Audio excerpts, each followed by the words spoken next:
can train skills, weighted calisthenics, and gym at the same time and make progress in all of these areas, becoming a true, complete athlete. How am I so sure of this? Because I'm living proof that you can do it. I started training 4 years ago, and over those 4 years, I achieved 5 handstand push-ups, a 5-second front lever, 40 kilograms weighted pull-up for reps, and 60 kilograms military press for reps, and much more. All using this hybrid approach, completely transforming my stick physique, training skills, weighted calisthenics, and gym. So if you're confused about how to mix these different areas of training and you want to be a truly complete athlete, I'm going to teach you how you can do it right now. How you can mix weighted calisthenics, skills, and gym in the same training plan, and making progress in every single area. Combining different areas of training is all about prioritizing them correctly so you can get the most out of each one. And the order of priority goes like this. The first part of your workout should be the skills. You should start your workout every time with the skills, because the skills demand you to be fresh, to be concentrated. They require strength and coordination, so they need to be the first part of your workout. If they're not, you're not going to make good progress. If you try to do a front lever after weighted pull-ups, like, you're cooked. You can't do it. So you really need to be fresh. And this is how you progress in skills. It's the first part of your workout, okay? After skills, you move on to your strength training / weighted calisthenics. This isn't necessarily weighted calisthenics like the weighted dip and the weighted pull-up, but rather the exercises that you're going to do for low reps to build strength. For most people watching, it will typically be the weighted pull-up and weighted dip, but it can be something like the bench press or military press. Regardless if it's calisthenics or gym, it's those exercises that you do for low reps to increase your strength. And why do you do this right after the skills? Well, because just like the skills, you still need to be fresh to make progress on them, because the intensity is very high. Of course, by training them after the skills, you will not be as fresh, but that's okay. That's just a little sacrifice you need to make if you want both skills and strength in dynamic movements. And the thing is, your dynamic movements will not suffer as much by training them after the skills as if you did it the other way around. If you train the weighted pull-up after the front lever, yeah, you'll lose maybe 10-15% of your maximum strength. That's okay. If you train the front lever after your weighted pull-up, like, it will beat your heart. You really need to be very fresh to train the skills, okay? So yeah, you train skills, and then your strength work, which will typically be weighted calisthenics, but can be gym. Your low rep, high intensity work. After that, after the skills and after the strength, you move on to your bodybuilding part of the workout. These will be the exercises, typically gym exercises, that you're going to do for moderate to high reps, let's say 8 to 15.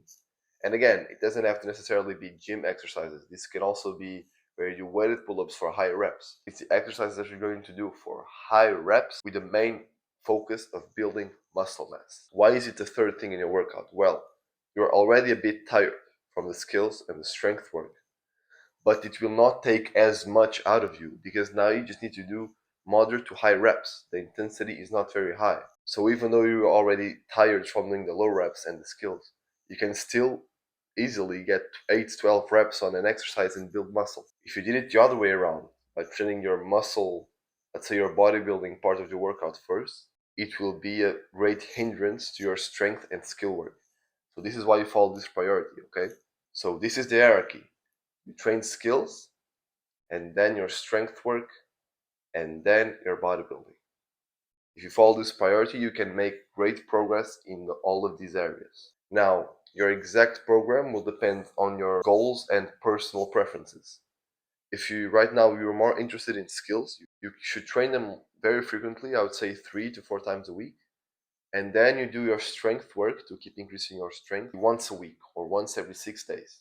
Okay? And the bodybuilding work, you can just do it anytime you like at the end of your workout. Now, if right now you want skills, but you also want to keep increasing your strength, I would just reduce the skill frequency a bit and train the strength work 1 to 2 times a week. So add more frequency to your strength work. And if you're more interested in just building muscle, like, do the same. Focus more on your strength work, which also will build a lot of muscle, and more on your bodybuilding. And maybe do skills only twice a week. If, let's say, maybe you only want to learn one skill or you're just maintaining, you can still do that. So it really depends on your goals, okay? And if your priority is more skills, you should have dedicated skill days. Days where you only train the skills, because specificity is very important. When you're doing this, when you're training skills and strength in bodybuilding, you're going to have days where you're going to do all three of them in the order I told you: skills, strength, muscle. And then you're going to have dedicated skill days. When you do this, when you train the skills before your strength work, only do like 70 to 60% of intensity, because you need to reserve some energy to progress on your strength. Okay, what I mean by this is, if you usually do 15 or 20 sets of the front lever, let's say with holds and negatives and rows, if you train the front lever before your weighted pull up, do only 2/3 of the volume. So instead of doing 15 sets, do 10. You know what I mean?